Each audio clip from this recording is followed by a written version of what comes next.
Esto es Subterfuge Radio.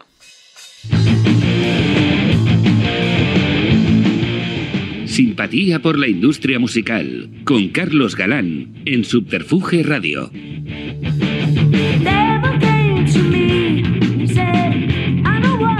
Buenas tardes.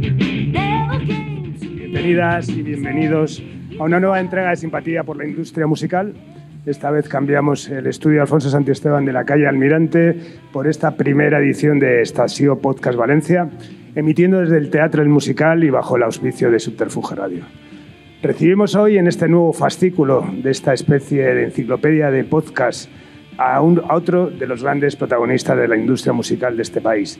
Alguien que ha escrito algunos de los capítulos más brillantes de la música y que aquí en Valencia supera la condición de leyenda por la importancia que tuvo, mucho en papeles puntuales, con su papel en momentos puntuales de la eclosión de la ciudad y de su entorno en esos explosivos inicios de la década de los 80. Sin más dilación, un auténtico placer recibir hoy en esta mediterránea edición de Simpatía por la industria musical a la palabra y el testimonio de Miguel Jiménez. Muchas gracias, Carlos. Gracias, queridos amigos. Muchas gracias, Carlos.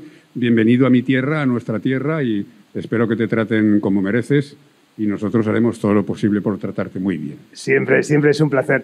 Bueno, para los que no lo conozcáis, supongo pocos, Miguel Jiménez nació en Fuentealbilla, pero se ha criado aquí en Valencia y es el autor, entre otras muchísimas cosas, del libro que nos ha traído aquí, La historia verdadera de la ruta del bacalao, que ya va por su segunda edición y que, además podréis, si queréis haceros con él, ha tenido la generosidad de traer unas copias para la disposición del que le interese.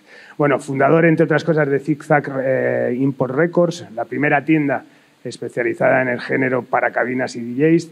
También fue pieza clave en todo lo que pasó con el Semilla Negra de Radio Futura y que, por supuesto, nos contará después. Ha sido manager, promotor, ha dirigido festivales. Sin duda, una mente inquieta a la búsqueda de emociones. Bueno, además es escritor, es editor y presidente del Consejo Territorial de las GAE, la Comunidad Valenciana, desde 2020, y como he dicho, acaba de publicar Historia verdadera de la ruta del bacalao.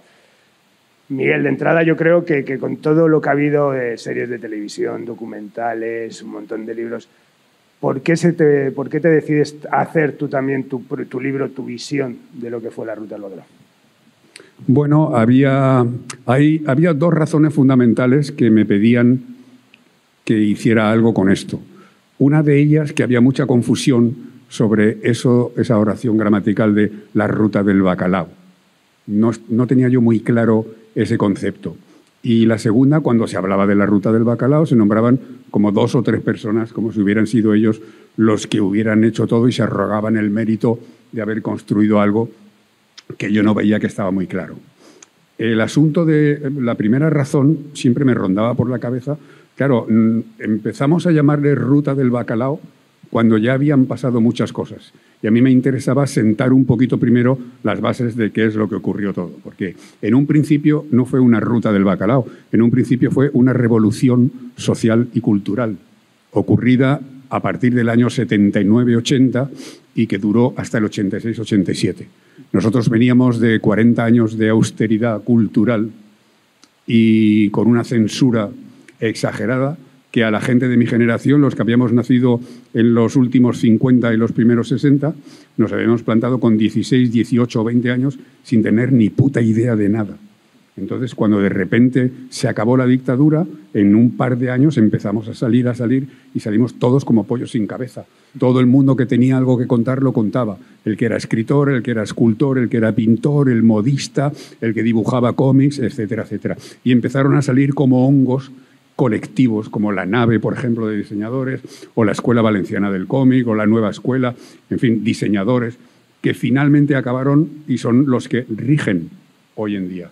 Entonces, hubo un movimiento generado después de tantos años de austeridad, que fue como quitarle la tapa y salir todos corriendo. Ese momento creativo fue una revolución cultural. No tiene nada que ver con la época posterior, cuando hablan de la ruta del bacalao, donde ya ha llegado la cocaína, las pastillas, los parkings, etcétera, etcétera. Me interesaba señalar que hubo una parte muy interesante, muy bonita, entre el 79 y el 86, y a partir del 86-87 es otra cosa.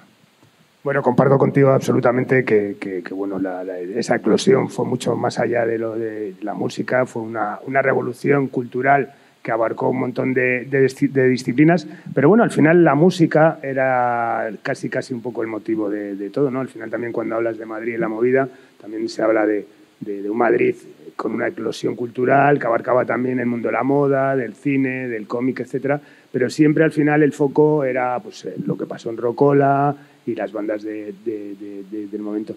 Lo digo porque, bueno, en tu libro también eso, contextualizas también un poco el inicio de todo también, pues casi con las aventuras que se hicieron un poco pues, a nivel de discotecas, ¿no? Discotecas musicales, donde la música, la importancia de la cabina, ¿no? Esa comunión casi chamánica, ¿no? De un tío subido en una cabina, poniendo música y generando esa comunión con el público, ¿no? Cuando empiezas a hablar de esas primeras discotecas en Benidorm, ¿realmente es el germen de todo? ¿Es la eclosión también quizás ese cruce de culturas también siendo una ciudad donde iba mucha gente de fuera? Sí, a ver, ahí lo más importante de todo, lo que para mí le da sentido a la explicación que yo doy en el libro es que la música atrae el baile. El baile, desde los primeros tiempos de la humanidad, ha sido usado entre las personas o las tribus para interrelacionarse, para llamar a la lluvia, para celebrar algo, para rezos, para cualquier cosa. Siempre el baile. Nosotros veníamos de esa época donde no habíamos podido hacer nada. Cuando salimos a la calle, la música nos daba el baile. Y con el baile nosotros encontrábamos la extroversión necesaria para mostrarnos ante ella o ella ante él. Y entonces poder hacer algo, porque nosotros no habíamos llegado nunca a saber qué tecla había que tocar para abrir la puerta de las relaciones entre los amigos, entre las amigas, con las chicas, con los chicos, etcétera. Entonces, la música se convirtió en el denominador común de toda esa gente que salía a disfrutar, a decir algo de lo que tenía que decir desde el punto de vista creativo, y lo hizo porque la música traía el baile. Entonces, el DJ era la figura tan importante como que era, digamos, el maestro de ceremonia esa noche, donde él ponía una música para que todos bailaran. Entonces la gente por la noche salía guapa, perfumada, elegante, muy bien vestida y salía a bailar. ¿Sabíamos bailar? Pues no sabíamos bailar, pero tampoco hacía falta saber bailar. Lo que necesitábamos era que nos pusieran música, salir a la pista, ponerte frente a él o frente a ella y tirar unos bailecitos, a ver si por ahí llegábamos a conocer algo más a la persona, que era lo que nos interesaba, las interrelaciones personales. Y cuando en toda esa eclosión, que bueno, que empieza también, al final también vuelvo a lo mismo, pienso en la dinámica la marca la música, al final también los empresarios, ¿no? Alrededor del mundo de la música y de la noche, importante también, ¿no? Del aspecto de hostelería dentro de lo que pudo ser esa eclosión. ¿Cuándo empezáis a percibir que está pasando algo? Es decir, en Madrid se focalizó muchísimo esa famosa movida, empezaron a salir las portadas de los periódicos de algo está pasando en Madrid, a nivel de periódicos europeos, tal. ¿Cuándo empezáis a ser conscientes de que todo eso que ha empezado casi como un juego de cuatro ha crecido, de repente ha empezado a pasar pues esos amaneceres en barraca y esas cosas que al final empieza a dar a todo una personalidad y una forma? ¿Cuándo empezáis a ser conscientes de que bueno, pues que eso ha trascendido y que incluso hay gente de fuera interesada en lo que está pasando en Valencia en ese momento? Sí, bueno, realmente conscientes, yo no sé si llegamos a ser conscientes en algún momento de lo que estaba ocurriendo. Aquello era una corriente que venía de Londres, que empezó a finales de los 70, muy a finales de los 70, llegó el punk y se quitó del medio todo lo anterior. La psicodelia, el rock progresivo, el hard rock, todo, se quitó todo del medio. Llegaron los punkis y dijeron, nosotros con 3 acordes, 4 chavales, hacemos 15 LP seguidos sin ningún problema. Ahí tenemos a los Ramones para demostrarlo, ¿no? Bueno, el punk dura 3 o 4 años. Y cuando se acaba el punk, llega la otra versión. Llegan los New Romantics, la New Wave, que son niños que tienen sintetizadores en su casa, samplers, que tienen instrumentos. Ha llegado la electrónica, ya se ha apoderado del asunto. Y entonces esta gente ya empieza a currárselo y hace en casa canciones verdaderamente maravillosas, con letras bellísimas, con ritmos, con un poderío brutal. Esto es Londres, mejor dicho, Inglaterra o las Islas Británicas. Y empiezan a salir de las Islas Británicas grupos como hongos que van arrasando por todo el mundo, no solo en España, sino en Estados Unidos, en Australia, en toda Europa, etcétera. Nosotros nos acogemos a eso también. Llegan justo en el momento en que nosotros estamos naciendo a la vida, como aquel que dice. Y entonces llegan canciones maravillosas que empiezan a poner los DJs, como tú comentabas, en Barraca, en Chocolate o en Dreams o en Distrito, y a partir de ahí pues empezamos a consumir ese tipo de música que se ha convertido en una moda, que ya había convertido a alguien anteriormente con el punk en una moda, que ya el punk tenía su estética que muchos jóvenes seguían sin saber lo que era. El New Wave ya llega y ya irrumpe por todos los sitios. Todo el mundo con los pelos para arriba, las chupas, los zapatones, etc. Entonces, digamos que es una corriente tan fuerte que a nosotros nos arrastra y nos dejamos llevar por ella. Pero no somos conscientes de que está pasando algo. Sabemos que en Madrid está ocurriendo lo mismo, que en Vigo, que en Bilbao, que en Barcelona, pero no somos conscientes en ese momento de que estamos haciendo algo, aquí está ocurriendo algo grande. No, todo el mundo se pone a crear y ahí tienes grandes diseñadores como Mariscal, por ejemplo, que diseña un pub. O diseñadores de moda como Francis Montesinos, que monta un tinglao en la Plaza de las Ventas de Madrid, de la hostia. O empiezan a salir como Paco Roca, empieza a dibujar cosas, o Micharmunt, empieza a salir gente, artistas, verdaderamente artistas, que han nacido en 4 o 5 años, que lo llevaban dentro, pero que estaban acongojados, digamos, bajo ese régimen. Y cuando salimos con libertad, explosiona todo. La música es el catalizador de todo eso. Claro, la música y también la música contextualizada y dándole una forma en ese momento, porque, bueno, al final me ha gustado antes la reflexión un poco de la importancia del baile, ¿no? Como forma de expresión, como forma de interrelación social, pero al final eso, ¿no? Por la forma también de estar en comunión en un sitio durante muchas horas. ¿Sabes? Hay grandes referentes como el sonido Manchester y todo lo que implicó, el Madrid de esa época donde se pinchaba, pues me imagino que la música que se ponía en ese... Pero Valencia empieza a definir una personalidad, ¿no? Empieza a definir una personalidad que, bueno, que pues muchas veces al final cuando el término bacalao se desvirtúa y que parece que todo lo que es ahora lo que llaman chunda chunda es bacalao, en ese momento es una mezcla donde predominan sobre todo las guitarras, ¿no? Entonces, bueno, crear esas playlists al final de ese momento, llamémoslo, esos repertorios de los DJs donde se combinaba pues, música de baile como la entendíamos con guitarras, yo creo que era marca de la casa, ¿no? Sí. Bueno, Valencia tiene una connotación especial. Nosotros somos un pueblo milenario con un puerto abierto a culturas que siempre han venido y han traído cosas, ¿no? No olvidemos que ya en la Edad Media Valencia fue una ciudad clave en la ruta de la seda.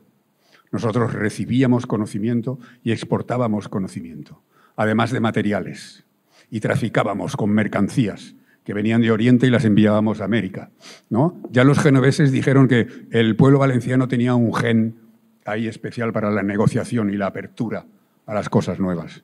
Entonces, ese mar Mediterráneo, esa luz, esa luna, esos tantos días de luz, de calor y de bonanza, nos dan un carácter especial que estamos en la calle todo el tiempo. Todo el tiempo, cuando podemos, estamos en la calle. Y en cualquier pueblo de la Comunidad Valenciana tú ves en la puerta 4 señoras o 4 señores, 4 abuelos y un niño haciéndole las gracias a las abuelas. O sea, aquí se vive en la calle y se vive para la calle. Cuando llegó toda aquella moda que venía arrastrada desde Londres y las influencias de Madrid, Vigo, etcétera, nosotros la acogemos como nuestra. Y como buenos, como decían los genoveses, como buenos catalizadores de recoger y reenviar de nuevo, nosotros empezamos a recibir con mucho agrado canciones, grupos, que luego se convierten en el resto de España en grupos muy conocidos, ¿no? Mucha gente pregunta sobre grupos. No es verdad que nosotros hayamos inventado ningún grupo ni hayamos hecho nada de los grupos. Los grupos los inventaban los ingleses en Londres o en Manchester o donde fuera. Pero lo que había que hacer era pincharlos en las discotecas. En nuestras discotecas se pinchaban esos grupos, todos. Había que tener el valor del DJ de darle a la gente ese tipo de música que estaba sonando en aquellos sitios. En el resto de España no pasaba eso. Esa fue la diferencia que marcó un poco entre Valencia y el resto de España ser la punta de la vanguardia. Y me imagino que habría una comunión también a nivel de comunidad, en el sentido de que, bueno, pues la procedencia social de la gente que estaba ahí, de la que crearon esa revolución. ¿Notaste también que en ese momento también se rompían? El otro día leía también a colación de estar buscando información sobre tu persona, también pues al final la Valencia de esa época y tal, pues vi una carta a un periódico de un tío aquí, ¿no? Como que hablaba pues de esa Valencia, bueno, no esa Valencia, yo creo que al final de todas las ciudades, ¿no? Donde había una diferencia social también del que podía comprarse una chupa, del que no podía comprarse una chupa, del que podía viajar, el que no podía viajar, el que se podía comprar un disco, tal. Estaba mucho más fracturado que como ahora, ¿no? Que todo el mundo puede vestir a la tendencia, todo el mundo puede tener acceso a las cosas y tal, eso, pero en ese momento, bueno, pues había... ¿Crees que parte del enriquecimiento también, de lo que pudo promover esas noches, esa ruta, esa eclosión cultural, fue también eso al final una eclosión, digamos, hedonista también por parte de la juventud que se ve amparada bajo una comunión que se dirige desde las cabinas? En cierto modo sí, en cierto modo sí. Aquí a mí me gusta explicarlo contando que lo que nosotros vivimos, vuelvo otra vez entre el 77, 78 y el 86, 87, lo que yo veía ahí, lo que nosotros veíamos, creo que todos, era una juventud. Solo una juventud. No había 7 tribus, no había hip hoppers, funkoides, etcétera, ¿no? Latinos, urban, rock, dance. No, había una juventud que todos habíamos salido al mismo tiempo del mismo sitio. Entonces era normal que todos en comunión fuéramos caminando hacia ese sitio. Esa juventud que salió es muy distinto a lo que está ocurriendo ahora. Ahora sería imposible que pasara eso. Sería imposible porque no todo el mundo está en ese mismo pedo. Pero en aquella época, en Barraca o en el pub de la calle Pelayo o donde fuera, iba el diseñador, el dibujante, el estudiante, el normal, como yo, cualquiera. Gente que hoy rige, gente que hoy son médicos o políticos o cantantes o diseñadores de moda o asesores fiscales como el mío que está por aquí. Quiero decir que todo el mundo sentía la atracción de eso que estaba pasando, que estaba pululando, de salir por las noches. La calle Pelayo, cuento en mi libro, que parecía como la llegada de las mariposas monarca a México. Todas como locas, ¡buf!, a la misma calle. Todo el mundo como loco a esa misma calle. Entonces, esa era un poco la aventura, la gracia que tenía aquello. ¿Y cuál sería la ruta, nunca mejor dicho, de una noche memorable en la Valencia de la eclosión? Bueno, pues la ruta memorable sería la calle Pelayo a las 9 o 10 para cenar por allí y empezar a tontear, si no a las 11 de la noche. A las 11 de la noche, entre las 11 y la 1 o las 11 y la 1:30, la calle Pelayo o la zona de Cánovas o un poquito más tarde Juan Llorens, que era donde se concentraban todo el mogollón de pubs.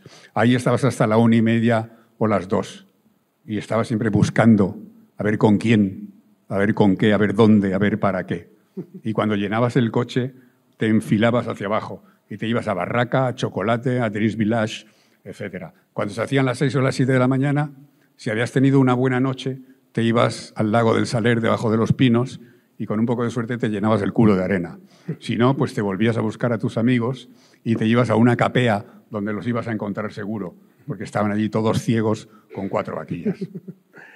Bueno, y llega el momento de que alguien le pone el término bacalao. Y bueno, como al fin y al cabo ya sabes que intento que también que simpatía por la industria musical tenga también un aspecto didáctico. Hay mucha gente que, bueno, pues quiere saber, ¿no? Yo recomendaría tu libro porque creo que lo explicas muy bien todo, pero bueno, ¿por qué bacalao? Cuando tienes constancia del momento que escuchas la palabra bacalao ya refiriéndose a eso, o es algo que es un término que arranca para definir un sonido o una forma de música? Bacalao era una palabra que nosotros, era una muletilla que usábamos, como ahora dicen mola, guay, me pone o me gusta o lo que sea. Nosotros decíamos bacalao. Decíamos, ¿qué tal la noche? ¿Cómo estuvo aquello? Bah, me comí un bacalao. ¿Y qué tal? Oye, ¿por qué carretera has venido? No vengas por aquí que hay un bacalao de tráfico de miedo. ¿Y qué tal? Pues, ayer había un bacalao en Distrito 10 de miedo. O sea, bacalao era como una rutina que estaba ahí. De repente empezó bacalao a afianzarse más en la música. Los DJs entre ellos decían, ¿tú qué pones, música negra o bacalao? Decía, no, yo pongo bacalao. Quería decir que él solo ponía New Wave. Nosotros empezó a anclarse la palabra bacalao a la música New Wave, que venía, como hemos dicho antes, de las Islas Británicas principalmente. Entonces, poco a poco los DJs venían por las tiendas. Sabes que teníamos unas tiendas de discos donde venían los DJs no solo a comprar música, sino a verse entre ellos, a ver tú qué tienes, a ver la tapa, no lo tapes, que quiero ver lo que pillas, a ver lo que tienes. Y entre ellos pues se ponían a escuchar música y decían, joder, qué bacalao, vaya tela que va. Oye, sácame un poquito de bacalao de por allá adentro, ¿te ha llegado bacalao? Y empezó el bacalao a quedarse dentro, anclado, digamos, a la música.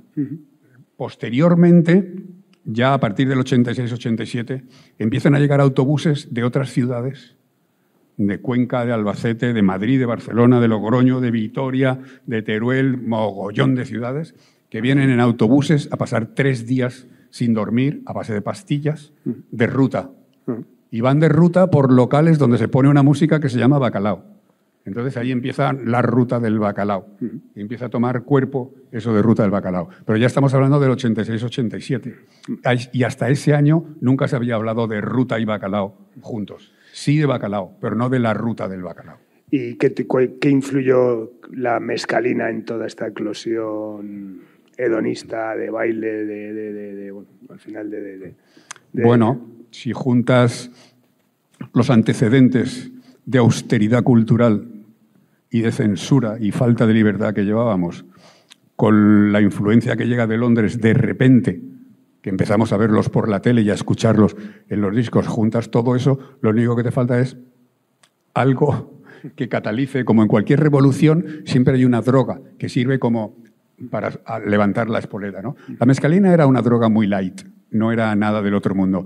Era una cosa que fabricaban un químico de Barcelona con unos colegas de un pueblo de por aquí, de la provincia, y que pues fabricaban cada noche X bolsas, salían 4 a repartir las bolsas y punto. No había una mafia detrás de ella, no había un tráfico de drogas instaurado de manera que el mafioso del barrio coge al niño, lo envía, la pasta, etc. Era una cosa muy nuestra, muy como de aquí, como de la... La mescalina te daba un puntito de extroversión que nosotros necesitábamos en ese momento. Vuelvo a repetir que nosotros no sabíamos qué hablar con ellas, ni ellas con nosotros, ni con otros amigos. Entonces, te ponías una mescalina en un vasito para 2 colegas y te daba el puntito de extroversión, ya no te daba vergüenza nada. Ya salías a bailar, te sentabas tan a gusto y todo funcionaba de puta madre. Pero no causaba ningún problema. El problema empezó a partir del 86, más o menos, 87, cuando llega la cocaína.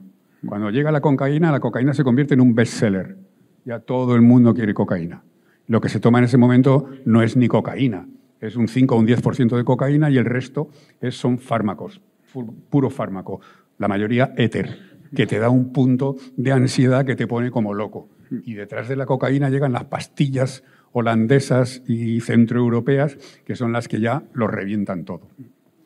Bueno, y se hace, me imagino, que en ese momento eres consciente también de un entramado empresarial importante, porque, bueno, al final el que hubiese esas discotecas que funcionaban tantas horas, al final ahí había un negocio de barras espectacular, ¿no? O sea, que había un entramado ahí potente. Te lo digo también porque, bueno, ahora sabes también que bueno, los festivales de música, tú has sido promotor también de alguno, bueno, han dejado de ser casi expresiones culturales para ser eventos enfocados casi al turismo, ¿no? Por todo lo que dinamiza la ciudad o donde se hace tal eso y ¿no? Al final el dinero que se deja a la gente que va ahí.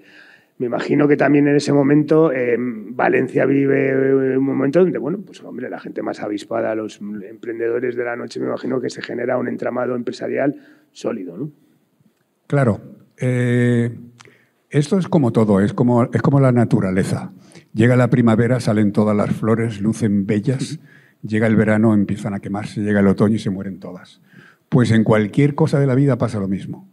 Llega la revolución cultural y social a partir del 79 o el 80, empieza a crecer bella como ella sola, una maravilla, y a partir de un tiempo el exceso conduce a la decadencia. A partir de los años en los que estamos hablando, si había 10 discotecas para 1,5 millones de personas, de repente hay 20 discotecas para 1,5 millones de personas. Crecen las discotecas y los pubs como hongos. Se pone de moda abrir una champanería y se abren 50 champanerías en una semana. Entonces, no hay más público. Hay el público que hay. Se tiene que repartir. Comienza la voracidad del empresario en la competencia. Entonces yo voy a abrir 7 horas más. Cuando ya habéis cerrado todos, ahora abro yo. Pues entonces yo voy a abrir hasta el domingo por la noche. Pues yo voy a abrir hasta el lunes a mediodía. ¿Y cómo voy a abrir? Pues yo voy a abrir el parking, para que no paguen y para que vengan todos. Y entonces la gente llega al parking, abre su capó, se pone de whisky hasta el culo y una botella y chunta. O sea, hay más cosas que se juntan ahí, ¿no? Sí. Pero digamos que el exceso, la belleza que surte en ese momento, por la ley natural, tiene que morir, tiene que llegar a la decadencia. Y bueno, vamos a la aventura Zigzag, esas tiendas que montas primero en Valencia, que luego también se abren en Alicante. Al final era una demanda al haber tanto volumen de cabinas, digamos, para alimentarlas. Realmente es una tienda pionera, ¿no? en dirigirse directamente a lo que es la figura del DJ. Me imagino también, bueno, a la gente que quería comprarse discos, pero ¿es una demanda que existe en ese momento? ¿Es una inquietud tuya que te apetecía montar una tienda de discos tan especializada? Porque me imagino que además sería una tienda que no estaría regida por los cánones de distribución estándar. Me imagino que habría muchísima importación, tendríais que viajar. Sí, era todo importación, Había un 5 o un 10% de música nacional que comprábamos porque, claro, teníamos que comprar Aviador, Dro, Radio Futura, cualquiera, los grupos españoles, y algún disco nacional que se había editado que tenía posibilidades, pero era una tienda de discos, unas tiendas de discos, llegamos a tener Alicante, Valencia, Castellón y Tarragona, y eran unas tiendas de discos enfocadas al DJ. ¿Qué necesita el DJ? ¿Qué quiere el DJ? Nosotros abrimos las tiendas en el 83, cuando ya la explosión ya era muy gorda. Ya los DJs se iban ellos a Londres a por la música porque aquí no había suficiencia. Y sin embargo, tú escuchabas la radio o leías el New Musical Express y veías en la lista de los 10 mejores, veías cantidad de discos que no tenías. Y decías, coño, ¿cómo será el nuevo disco de Cult? O de los Cure, o de Depeche Mode. Hostia, yo necesito tener ese disco ya. No me puedo esperar a ver si lo saca EMI o Hispavox o cualquiera de. Entonces, la mayoría de los DJs ya empezaban a salir. Yo venía de Genaro, montamos un restaurante en la playa de las Arenas, copiando un poco la idea de Ibiza y Benidorm, y tuvimos una cabina donde venían los DJs de la ciudad a poner música, y era un restaurante especial. Pues servíamos paellas en patines, y había música todo el tiempo, y la gente se sentaba allí en la terraza a fumarse petas al sol toda la mañana, escuchando a Steve Winwood, o, en fin, muy buena música. Nosotros abrimos ese restaurante porque iban a ser los mundiales del 82 de fútbol, y Valencia era una de las sedes, y dijimos, nos vamos a forrar, esto se va a llenar de guiris y van a venir todos a la playa. Nada más lejos que... Entonces salimos de Genaro un poco escaldados con eso, con la hostelería también, y nos montamos las tiendas de discos. Mi hermano y yo, con Juanito Santamaría, un DJ legendario, que el Dios lo tenga en la gloria, y empezamos a trabajar y dijimos, bueno, aquí hace falta una tienda donde el DJ se sienta a gusto. Pongámosle unos buenos platos Lenco con unos auriculares Sennheiser separaditos para él, que se pueda sentar con un taburete y tirarse toda la mañana ahí. Y había como 5 o 6 cabinas para que escucharan música. Entonces ya llegaba un momento en que venían y confiaban tanto que le decían a mi hermano o a Juanito, prepárame una bolsa que me voy con Miguel a almorzar. Y nos íbamos a almorzar a un bar que había allí al lado. Y se pasaban toda la mañana, ya era una ceremonia. No era ir a comprar discos, ya era, voy a pasar por allí a ver qué es lo que hay. Y había discreción entre ellos, porque tener 5 cabinas ahí, me imagino que el de al lado estaría mirando a ver qué está escuchando David el Niño lo que estaba escuchando Lenzo, ¿no? Me imagino que habría... Bueno, ahí había sus peleas, todo el mundo tapando la tapa, poniéndola detrás, no tapándole, no mirándole. Cuando se acercaba el otro, lo quitaba, lo ponía, sí. Ahí había muchos. Ten en cuenta que en esa época había varios, estaba Fran Lenaers, por ejemplo, que era...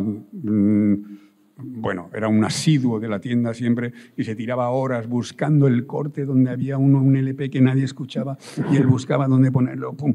Y así llegó él a Wayne Benders y a Wayne Mertens, y así llegó a Yello y a todo ese tipo. Luego estaba David el Niño, pero también, en realidad venían todos los DJs de Valencia. Unos compraban más, otros compraban menos.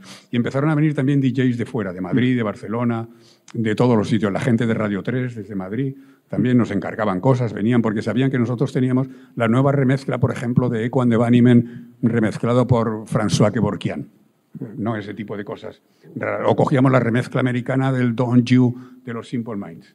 Había cosas muy especiales que llegaban muy extrañas. Entonces, había mucha competencia entre los DJs en ese momento.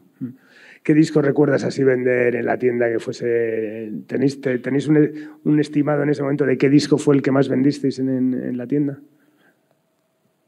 Pues... ¿O algún maxi que de repente yo diría que es Such a Shame de los Tok Tok, una versión americana que llegó. Llegó Such a Shame, que es una gran canción. Vinieron a tocar al Auditorium. Tenemos que hablar del Auditorium, un dato importante. Y posteriormente llegó la versión americana. Y eso ya fue en las discotecas, porque es que entonces, claro, los DJs cogían los singles de los grupos y las canciones que estaban de moda y les pedían hacer una remezcla. Y entonces el DJ, pensando en la cabina y en su pista de baile, cogía la canción X y lo metía ahí. De los U2, por ejemplo, François Kevorkian, o Pet Shep y Bon Benítez, cogía los singles de los New Order y hacía una remezcla de flipar. Y eso en una pista de baile era lo que, claro, molaba mucho más. Bueno, de hecho, hablando de remezclas también, otro dato importante en tu carrera, bueno, que me imagino que surge de toda esa explosión, de esa tendencia que existe a remezclar temas para llevarlos a pista de baile. Tú estás detrás del remix de Semilla Negra, de Radio Futura, que se convirtió, en un super hit de las pistas de baile. Un disco que está producido por Joe Borniak y Duncan Bridgman. ¿Cómo surge la idea de repente en ese momento, cuando todavía nadie lo había hecho, de decir, vamos a hacer una canción de Radio Futura para llevar a la pista? Lo primero, ¿cómo se lo dijiste a Santiago Userón? Pues mira, nosotros no parábamos, como te he dicho, de ver remezclas, maxi singles remezclados de grupos guiris que venían remezclados por un DJ.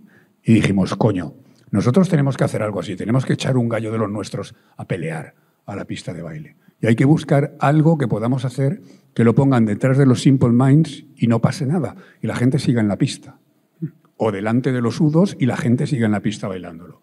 Y entonces pensamos que Juanito Santamaría, que era socio nuestro y que era un DJ, tenía un nombre y un reconocimiento, pues estaría muy bien. Y yo conocía a los Radio Futura de algún concierto que les habíamos organizado en Valencia hacía poco tiempo. Y también a Joe y Duncan, que venían de vacaciones con Dimitri, un ruso que tenía una novia aquí en la zona de Xúquer, etc. Total. Uno de los viajes que vinieron Joe y Duncan, nos fuimos a Madrid, Radio Futura estaban grabando La Ley del Desierto, La Ley del Mar, en Dobeltronics. Llegamos allí, nos pusieron unas canciones y entre ellas pusieron Semilla Negra. Y yo ya de ese viaje me volví con la cabeza tocada. Dije, hostia, esta es.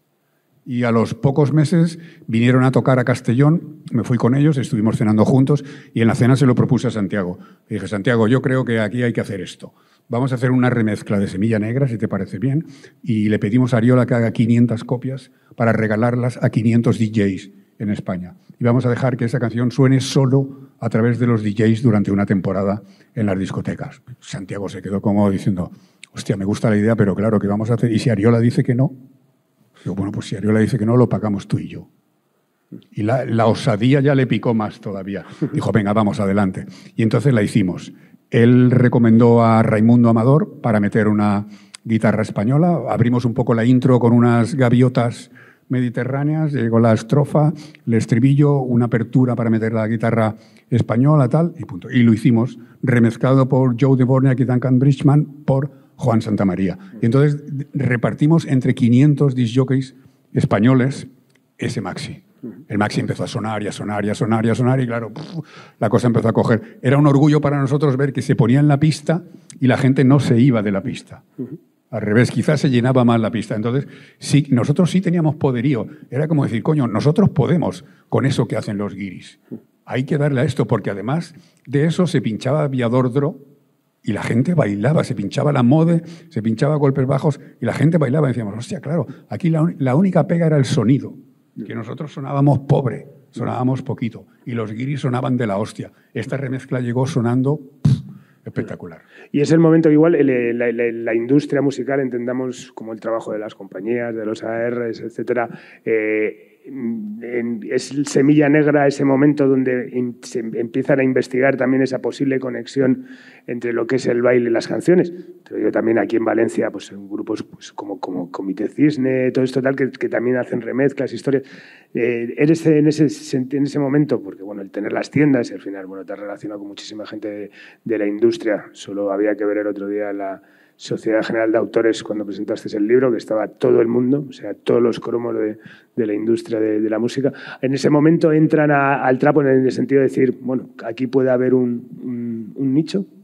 Claro, la industria ve que es posible que un grupo español suene en las discotecas y se baile en las discotecas. Entonces eso es la clave, porque la industria pues empieza a estar cansada de vender Simple Minds cuando le llega la licencia desde Inglaterra para vender y ya los DJs españoles están hartos de pincharlo. Entonces ellos saben que pierden muchas ventas. Les interesa que los grupos españoles suenen y se puedan bailar. Claro, y llegan muchos grupos y aparecen muchos grupos con ese márchamo, digamos. Fíjate, Minuit Polonia, por ejemplo, Peor Imposible. Grupos que ya salen decididamente a por la pista de baile. Y los medios, ¿tú crees que, bueno, mientras que la industria se acerca a esa pista, los medios también hicieron un acercamiento? ¿O crees que al final lo que es los medios musicales, más asociados a la industria musical, se quedaron más con el concepto global de lo que pasó alrededor del bacalao que no realmente lo que es la creación? Es decir, lo que te decía antes, al final hubo grupos como Alex Senfien o Fields of the Nephilim o Wall of Voodoo que solamente sonaban en Valencia. O sea, venían a Valencia, metían 3.000 personas, pues no podían ir a ningún otro sitio porque no los conocía nadie. ¿Crees que al final hubo una brecha en ese sentido? ¿Que Valencia incluso definió su propia forma de comunicar lo que estaba pasando? A ver, Valencia tuvo el atrevimiento, como hemos dicho antes, volvemos a recordar el gen que ya identificaron los genoveses. Valencia tuvo el atrevimiento de, por ejemplo, en el año 1983, en el programa de Paloma Chamorro de la televisión, donde actuaban grupos en directo, actuaron los Lords of the New Church. Al día siguiente actuaron en el Auditorium Pachá.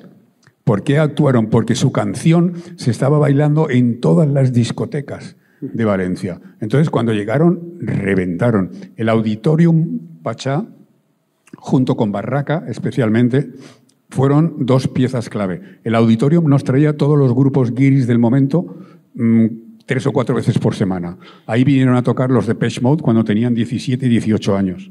Ahí vinieron los Simple Minds, los China Crisis, los Ramones 4 veces. Ahí vino a tocar todo Diosade, Joy Call and the Commotions. Bueno, una lista inimaginable. De todos esos, el 60 o el 70% también tocaban en el resto de España. Pero había un 30 o un 40, como tú dices, los Aliens, X-Fin y todos estos grupos que solo tocaban en Valencia. Ahí no tocaban. ¿Por qué? Porque nadie ponía esas canciones en las discotecas en Madrid.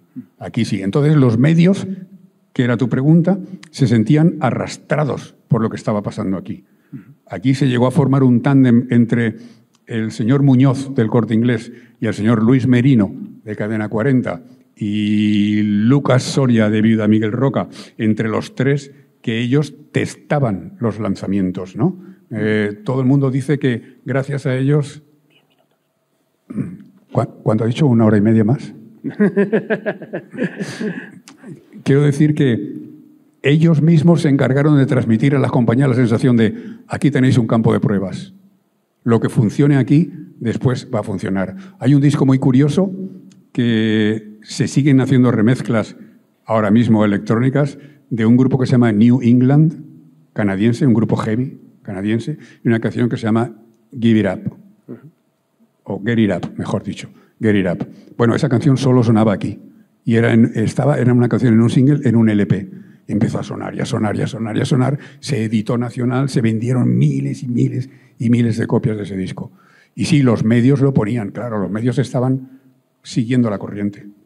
Bueno, como ya nos avisan, nos queda poco tiempo y me gustaría que hablásemos de todo lo que has hecho, en la medida de lo que el tipo da, de lo que has hecho también. Has sido manager, has trabajado de manager, has sido manager de la Habitación Roja, de varios grupos. ¿Qué recuerdos tienes de esa época de representación de artistas? Bueno, esa ha sido la mejor época de mi vida. He sido el manager de Seguridad Social como 15 o 16 años. Gané mucha pasta, me la gasté toda. Me divertí como un loco. Éramos 5 o 6 gamberros en una furgoneta por el mundo. Con Seguridad Social he recorrido desde el Marquis de Londres hasta el Roxy de Buenos Aires. Madre mía, lo de Seguridad Social fue un escándalo. Todo el mundo me dice, escribe un libro. Pero ¿cómo voy a escribir un libro de eso si no podría contar ni la mitad de lo que hay que contar? Me jugaría el pescuezo. Después he sido también manager de Mártires del Compás, 10 años, un grupo de Sevilla de flamenco Billy, con los cuales también he recorrido de Moscú a El Cairo, todo Estados Unidos unas cuantas veces. Juan Manuel Cañizares, el guitarrista flamenco, también me ha llevado por todo el mundo. Mi especialidad ha sido siempre la internacionalización. Y siempre que he podido arrastrar a alguien, incluso a algunos de mis amigos como Vicente Martínez, me lo he llevado detrás todo lo que he podido para llevarme que se los lleve la corriente. Y bueno, y también hasta el día de hoy trabajas en el Consejo Territorial de SGAE. ¿Cuál es tu visión de esa Santa Casa? ¿Crees que a recomponerse de estos años quizás que han supuesto una cierta travesía en el desierto? ¿Cómo ves a la SGAE a día de hoy? A ver, aquí tenemos la confusión de que la SGAE es un ente, como si fuera Hacienda o el Ayuntamiento o una corporación, o Iberdrola o Aguas de Valencia o lo que fuera, ¿no? No, las SGAE son unos socios que se reúnen, votan y entre ellos deciden quién los va a manejar. O sea, yo te elijo a ti para que tú me manejes mis asuntos. Por lo tanto, en una asamblea donde la gente vota y elige una junta directiva, esa junta directiva maneja los asuntos. ¿Qué es lo que ocurre? Pues la putrefacción de siempre, ¿no? Y la corrupción. De que uno intenta llevarse el gato al agua para aquí, el otro para allá, y cada uno va haciendo lo que puede. Hay mucha pasta en el medio, mucha pasta envuelta por el medio. Y hay mucha gente que intenta llevárselos. Fíjate lo que estuvo pasando últimamente con los asuntos de La Rueda, ¿no? Donde había autores que registraban en un año 500 canciones, que solo sonaban en Telecinco desde las 4 hasta las 7 de la mañana. De manera más que sospechosa. O sea, era como decir, pero ¿cómo vas a hacer tú 500 canciones al año, hijo mío? Pero si no te da tiempo, 2 canciones. Pues, total. ¿Qué es lo que ocurre? Pues que como es un sitio abierto, donde tú eres socio, te apuntas, tienes una canción, la registras y tienes un derecho a voto, pues tú votas y lo que tú votas es lo que se refleja. Es como el gobierno, ¿no? La gente se queja del gobierno. No, coño, el gobierno lo hemos elegido nosotros. Nos han puesto ellos ahí a decirnos qué hay que hacer. Bueno, la SGAE, que no deja de ser una entidad de gestión, pero tú que has sido promotor, que has sido productor, que has estado en la hostelería, has tenido una tienda de discos, bueno, has estado en todas las trincheras que hay. ¿Crees que en España lo que le ha faltado a la industria es quizás esa falta de solvencia a la hora de generar comunidad, a la hora de generar lobby? Siempre se habla de esa diferencia, ¿no?, con el mundo del cine, donde el cine está más unido que la música, que parece que cada uno va por su lado, ¿no? ¿Tienes esa sensación de la falta quizás de asociacionismo por parte de la industria musical española? Yo creo que es más una cuestión de, como diría Arturo Pérez Reverte, es una cuestión más de tramposos típicos españoles que les gusta el hampa, la espada, el sombrero y la capa por las noches, urgiendo. Creo que sobra mucho listo. En España lo que tiene es mucho listo, mucho corrupto, mucho cabrón, en realidad. Eso es de lo que más hay. Y entonces eso no deja existir claramente a los normales, a las personas de bien y a los que funcionan bien. Hay mucha gente que trabaja por amor al arte. Toda la gente que está trabajando en SGAE, nosotros en el Consejo Territorial, etcétera, esa gente trabaja por amor al arte. Nadie cobra un puto duro ahí de nosotros. Cobran unas dietas cuando se reúnen, pero no hay un sueldo. La gente trabaja, la gente quiere estar en una piña, asociarse y quiere mantener el rigor ahí. Coño, tú pones música en tu peluquería, paga o no pongas música. Tú pones en tu tienda música, ¿para qué pones música en tu tienda? Para vender mejor, ¿no? Paga, porque el tío que la ha compuesto tiene que vivir de eso, ¿no? Si quieres música, hay que pagarla. Entonces, claro, yo creo que, insisto, aquí lo que sobran son cabrones. Bueno, antes has hecho un inciso de que te gustaría comentar el tema del auditorio, que era importante. ¿Qué es lo que pasó en el auditorio? Sí, el Auditorium Arena, el Auditorium Pachá, que se llamó primero, que ideó Jeff Taisandier, que era un hombre que llegó a Benidorm en los años 60 y que creó Penélope, Pachá, etcétera, etcétera, que luego ha tenido discotecas, ha manejado todas las discotecas de la ciudad. Él inventó el Auditorium Arena. El Auditorium Arena era como un mini teatro romano donde tú tenías gradas por la izquierda, gradas por el centro y gradas por la derecha. De manera que el grupo, cuando salía, veía rodeado de cabecitas por todos los lados. Tenía un escenario que medía como 1,20 m, 1,30 m, donde el público estaba ahí abajo, apoyado en el escenario. Y el cantante le veía los ojitos al de la primera fila y le podías tocar los zapatos. Entonces los grupos, cuando salían a tocar ahí, decían, hostia, qué subidón. Porque era tener el público encima tuya, aquí, ahí, por todos los sitios rodeados. Entonces, cuando venían los grupos guiris, decían que era la mejor sala que habían tocado en Europa. Cuando venían los grupos españoles, decían que era la mejor sala. Entonces, volvían a sus países, a sus zonas de origen, diciendo que lo que estaba pasando en Valencia no era normal. Nosotros yo convencí a Napo, que en paz descanse también, el dueño de Pachá, para traer 2 periodistas ingleses a un concierto en el Arena Auditorium para que hablaran de ellos y Valencia saliera en la prensa inglesa. Finalmente me reuní con John Peel de la BBC. John Peel me dijo que no viajaba en avión, que tenía miedo al avión, pero horror, y que no quería viajar en avión, y no vino. Pero sí que vino Adam Sweating, que era un editor del Melody Maker, y lo trajimos para un concierto de los Psychedelic Furs. Y entonces, claro, aquellos cuando vieron a este tío, un periodista con una pluma de ese tipo, alucinaron. Entonces, él hizo un reportaje de 2 o 3 páginas en el Melody Maker sobre Arena. Arena se convirtió en un referente muy claro de lo que era la vanguardia en Valencia.